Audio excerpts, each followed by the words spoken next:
Before Space Quest, most adventure games were very serious and tend to be set in medieval-ish times.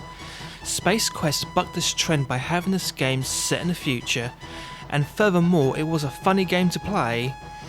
It was the first adventure game of its kind and opened the door to many other different kinds of adventure games. You play as Roger Wilco, Space Janitor Extraordinaire. If truth be told, Roger is lazy, and if it wasn't for the fact he's on a spaceship halfway across the galaxy, he would have been fired long ago. Space Quest starts with Roger emerging from the broom closet after one of his famous on-shift naps. A hero finds the spaceship Arcada overrun with the not so nice aliens, the Caesarians. These aliens are after a device called the Star Generator, a device that can turn a dead planet into a new sun. Khan! That plot was so taken out of Star Trek II, The Wrath of Khan, best Star Trek movie ever in my opinion. Anyway, if in the wrong hands, the Star Generator could destroy a populated world, so Roger escapes the spaceship and crash lands his escape pod on the planet Corona.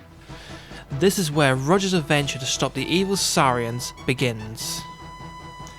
The story to Space Quest is a homage to the sci-fi of its time, and if you listen to the opening tune, you can clearly hear it was inspired by the amazing Star Wars intro music.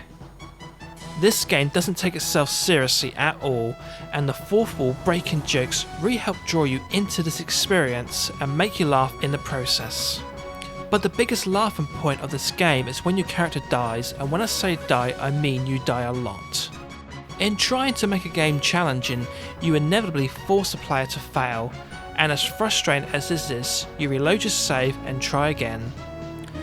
To make this game a little less frustrating, the creators of Space Quest introduced fun deaths. Basically they thought if your character's going to die a lot, then you might as well get a laugh out of it. And without even knowing it, they had created a new wacky replay element to the game that gave players a reason to keep replaying Space Quest so they could find all the ways to kill Roger Wilco. This is a text-based adventure game, which means you move your character with the direction buttons and interact by typing commands like search man, take key card, push button.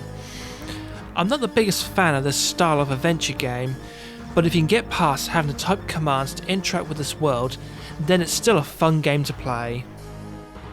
One of the things that helped me to enjoy this game more was using a guide.